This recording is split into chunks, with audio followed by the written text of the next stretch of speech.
Olá, seja muito bem-vindo ao Pode Gerar, podcast do grupo Gerar In Vitro Medicina Reprodutiva, especialmente para você, com um oferecimento de Neutrofer Folato D, suplemento vitamínico essencial para quem quer engravidar.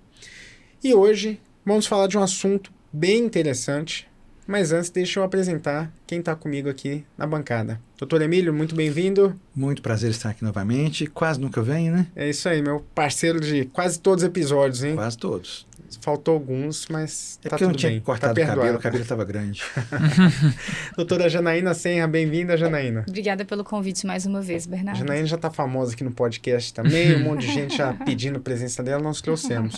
João Pedro, embriologista Gerar In Vitro, bem-vindo, João. Obrigado pelo convite. É isso aí.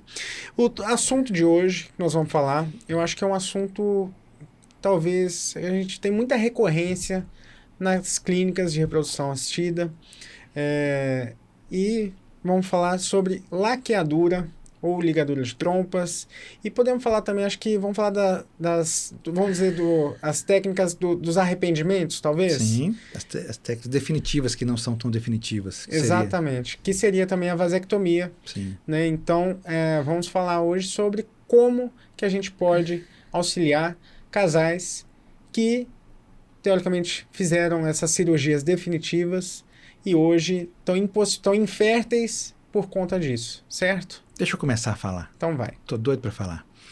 Primeiro sobre a ligadura de trompas. A ligadura de trompas é um método teoricamente definitivo de planejamento familiar feminino. Normalmente ele é feito de forma voluntária, a paciente não pode ser induzida ou ligada sem consentimento. Hoje, pela legislação, ela não tem que ter autorização do seu parceiro, né? E que, teoricamente, ela é feita de uma forma definitiva. Não precisa mais de autorização do parceiro? Não. Pelas últimas normas do Conselho de Medicina, não.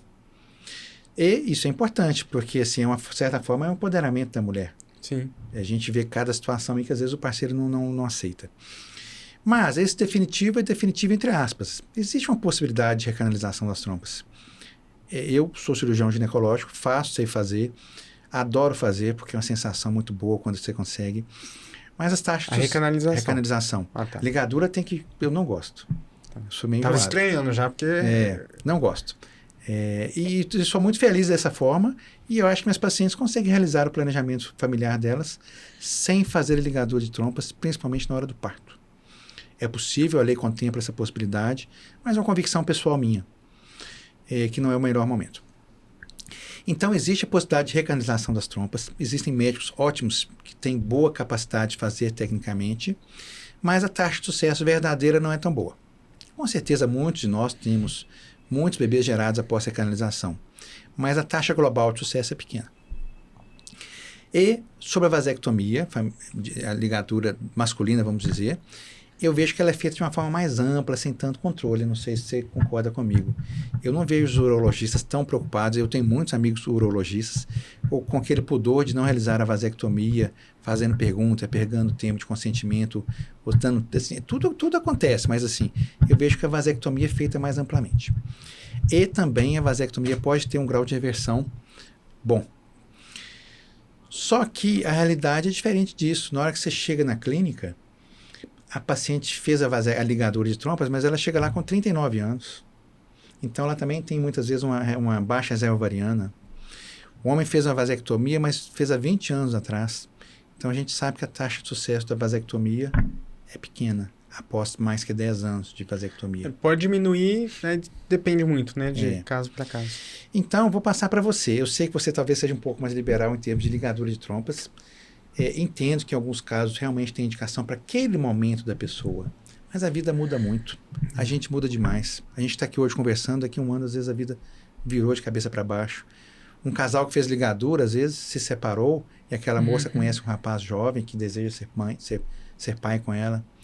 Então, assim, eu acho que no nosso dia a dia, o número de pacientes que chegam lá, que fizeram ligadura de trompas ou vasectomia e se arrependeram é enorme. Sim, a taxa de arrependimento ela é muito alta, gira até em torno de 30%. É bastante, né? É bastante. Eu diria que é mais, só que a paciente não se expõe, não fala. Sim, sim. Isso é importante. E aí eu pergunto assim, a vocês que têm muita vivência de consultório, essas pacientes que elas fizeram, geralmente as que se arrependem, fizeram uma ligadura muito cedo, muito precoce. Sim, com E certeza. é um desafio, essa idade que ela vem buscar esse tratamento também já conta com um outro desafio, não?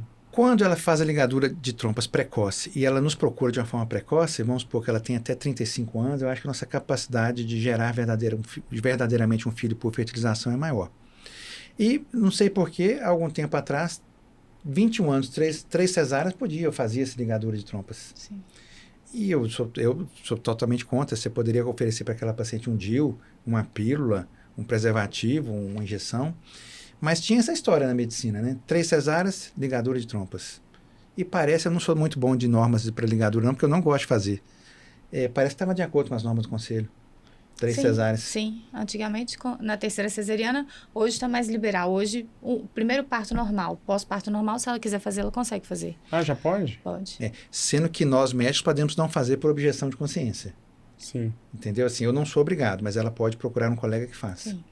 E já perceberam que eu não vou fazer, né? E pode fazer... Antes também tinha alguma coisa que não podia fazer no momento do parto, né? Tinha que esperar alguma coisa. Só na terceira cesariana. Só quando era a terceira cesariana que poderia. Hoje não pode ser em qualquer via de parto.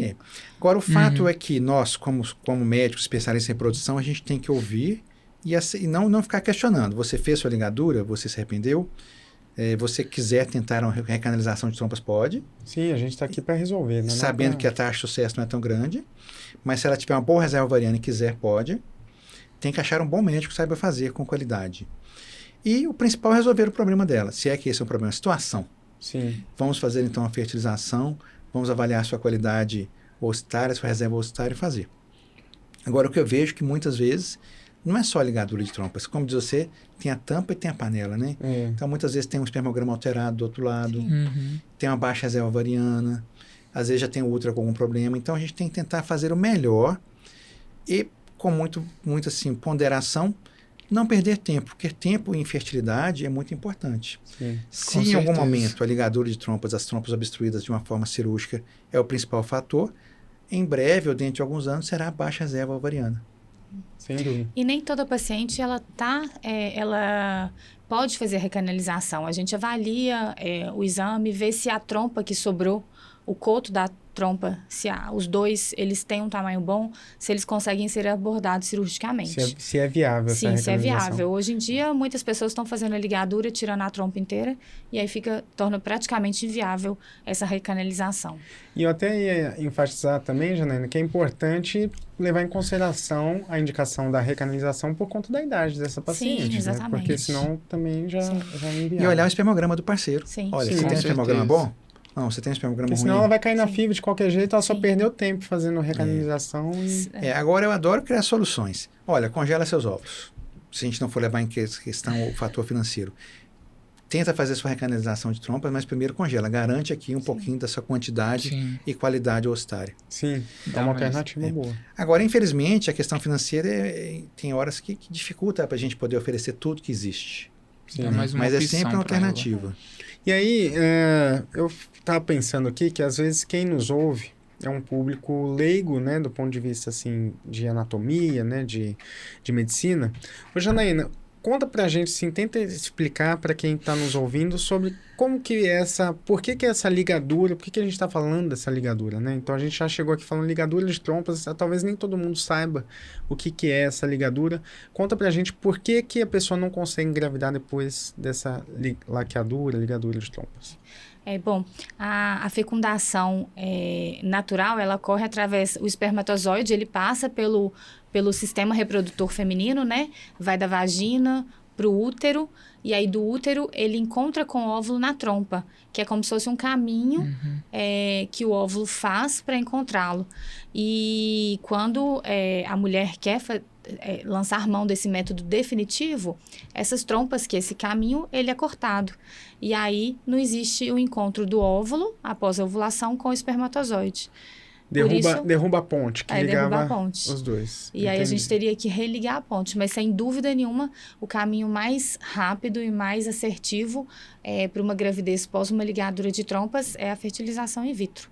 Diferentemente da vasectomia, que as taxas de sucesso de Canalização é melhor. Melhor. É. Por quê? O ducto deferente ele é mais fácil de ser operado, ser manuseado cirurgicamente. E as trompas são muito sensíveis, muito frágeis. A possibilidade de você fazer a cirurgia e não ter sucesso é maior Sim. do que uma recanalização após Verdade. vasectomia. Então, assim, a teoria é a mesma, tanto no homem quanto na mulher. Então, a gente tem um ducto, né, um canal ali, vamos dizer assim, que um vai transportar o óvulo, e no caso do homem, é o canal, o ducto deferente, que transporta o espermatozoide, né, do epidídimo para fora, né, vamos dizer assim. Então, que conduziria esse espermatozoide. Então, corta o canal, também, então não vai sair o espermatozoide. Então, da mesma forma também, a mulher continua ovulando, porém esse óvulo não vai encontrar com o espermatozoide porque você cortou esse canal de comunicação. E, Janaína, qual que é a taxa de sucesso de fertilização in vitro para as pacientes, né? Então, acho que tanto laqueadura quanto de vasectomia, eu gostaria que a doutora Emília e Janaína comentassem aí. A taxa de sucesso ela vai continuar dependendo das outras características, como a idade da mulher, a idade do homem, se tem fatores associados, como a endometriose ou não. Mas, no geral, essas pacientes, né, que a gente fala que são pessoas que vieram, mulheres ligadas, no geral é só esse fator, e aí uma taxa de sucesso geralmente boa do tratamento, por não ter outros fatores associados. Eu diria que é dependente principalmente da idade da paciente. Se ela chegar com 43 anos e quiser fazer uma gravidez pós-laqueadura, a taxa vai ser pequena. Mas se ela chegar com 35 para baixo, a gente fica bem otimista. Ótimo. E aí eu aproveito também perguntar para vocês, porque a gente está falando aqui dessa infertilidade induzida, né? Que foi pela cirurgia. Porém, a gente tem outros fatores que também podem acontecer, uma espécie dessa ruptura das trompas. Se você tirar as trompas, fazer a salpingectomia. Então, tem casos de hidrossalpinge, que muitas vezes é indicado também a retirada dessas tubas, ou fatores, às vezes a paciente teve uma gestação ectópica, que também estaria indicada essa retirada de tubas. Então, assim, embora a gente esteja falando de laqueadura, tem outros fatores em que as pacientes tenham feito a retirada dessa tuba. E aí eu aproveito e pergunto a vocês, se a paciente ela retirou uma, a outra continua lá, é possível dela engravidar? Demais da conta? Naturalmente? Com certeza. Só que, normalmente, não é só esse fator. Se ela teve uma gravidez tubária, pode ser que ela tenha doença inflamatória pélvica e que a trompa restante esteja presente, mas não funcionante. Sim. E sem qualidade. Entendeu? Verdade. Agora, se ela tirou uma trompa por um fator, uma cirurgia ovariana, que ela perdeu um ovário e a outra trompa está perfeita. E o que eu acho muito importante é possível sim, eu acabei de falar que é demais da conta, mas coloque prazos para a sua gravidez chegar. Então, você tem 36 anos, uma trompa só, está ovulando normalmente, o sêmen do seu esposo é bom. Olha, eu vou tentar aqui uma gravidez natural espontânea por 6 meses, 1 ano, 1 ano e meio. Quanto Opa, tempo? sinal amarelíssimo, laranja. Né? Agora, você falou de procedimentos que podem levar com situações semelhantes à laqueadura de trompas. Eu já tenho visto algumas vezes acidentes com lesão urológica do canal deferente e perda da capacidade reprodutiva como se fosse uma vasectomia. Sim.